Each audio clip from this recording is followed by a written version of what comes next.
Arrête.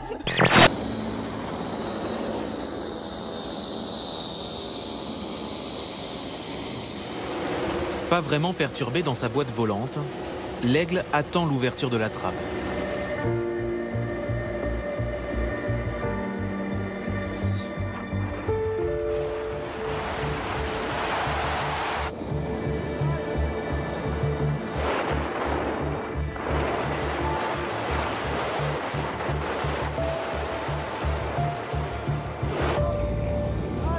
Est-ce que l'on peut acter dans ce cas-là ton abandon? Oui. Très bien. Nous abandonnons donc. Tu as tenté, tu as tenté. Le fort, c'est aussi tenter. Voilà. J'ai vu que c'était quand même trop haut et que j'allais être à l'horizontale. Oui. Je veux bien être à l'horizontale, mais dans un lit. Et pas toute seule. Donc, alors, on fait comment? Vous faites revenir des oignons? Ouais, Ok. un peu d'huile d'olive. Oui, faire revenir, mais c'est pas à sec, oui, l'oignon. L'oignon à sec, c'est ailleurs, c'est pas ici. Voilà. Non, il y a d'autres recettes, je les connais pas toutes. Hein.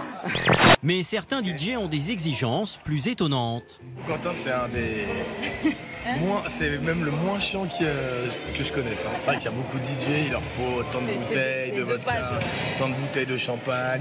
Là, c'est des préservatifs, des hamburgers. Ah, c'est hallucinant, ils demandent des masseuses. Ah oui? Ce genre de choses, bon. Ça me donne des larmes. Je devrais pleurer quand je joue à ça. Enfin, c'est vrai. Jean-Sébastien écrivait souvent à cette belle Ukrainienne de 37 ans, contactée grâce à une agence matrimoniale.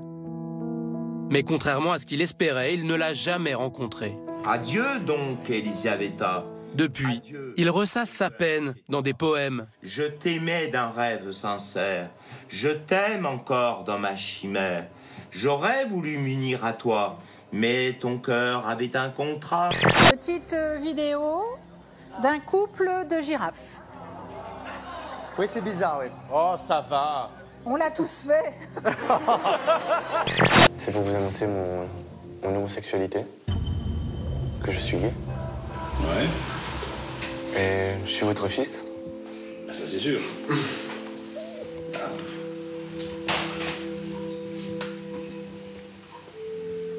Je suis pas différent. Bah non. Je suis normal, je suis un homme normal. Ouais, ça, c'est normal. Après, voilà. J'ai besoin de vous le dire aujourd'hui. C'est bien.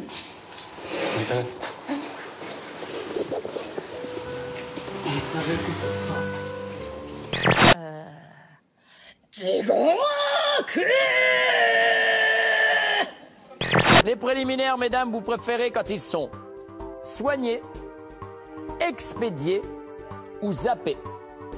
Soigné. Soignés. Autant pour moi. J'en sais rien, je sais pas, expédié, on va dire ça. Comme ça. Faut que. Si, il faut que. Voilà. Allez. En fait, ce genre de bois,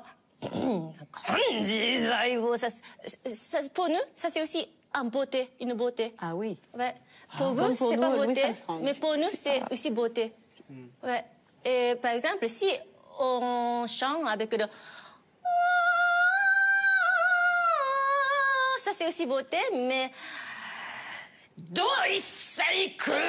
Ça c'est aussi beauté. D'accord, formidable. Voici un des tests finaux, le gonflage. Le latex doit résister à 40 litres d'air, l'équivalent de 26 bouteilles d'eau.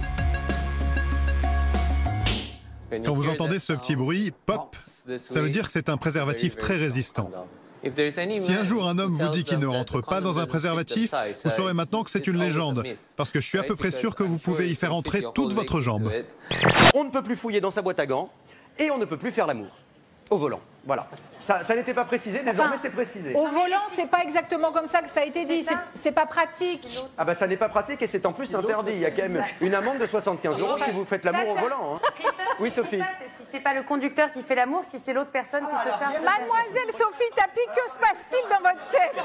On était en plein Sophie, c'est formellement interdit, ça vous vaudra 75 € et c'est extrêmement dangereux. On peut produire 4 milliards de préservatifs par an, ce qui fait quand même 11 millions de préservatifs par jour. J'ai toujours en tête ces 11 millions de personnes en train d'utiliser ces capotes chaque jour. Ça fait beaucoup de boulot. La fournaise s'est réveillée. Le volcan de la Réunion, un des plus actifs au monde, est entré en éruption hier matin. Les torrents de lave serpentent au pied des geysers incandescents. C'est l'extrême là, ton tatouage là. Oh, ça te complète tout le visage. Ah mais là c'est l'extrême quand même, ça te complète tout. T'arrêtes, stop. Ouais, c'est les derniers. Oui, c'est les derniers sur le visage. Ouais, j'arrête. Mais très vite, la maman en vient au sujet qui fâche. Gros, en plus, un gros. Bon, là, pour le travail, ça va être un peu exagéré. Moi, je pense que tu vas vraiment avoir du mal pour du travail, hein, pour te présenter. De toute façon, je m'en fous. Ah oui, bah, ça, oui, mais l'avenir. Là, j'ai mal au crâne, donc je vais aller me reposer. D'accord. Hein?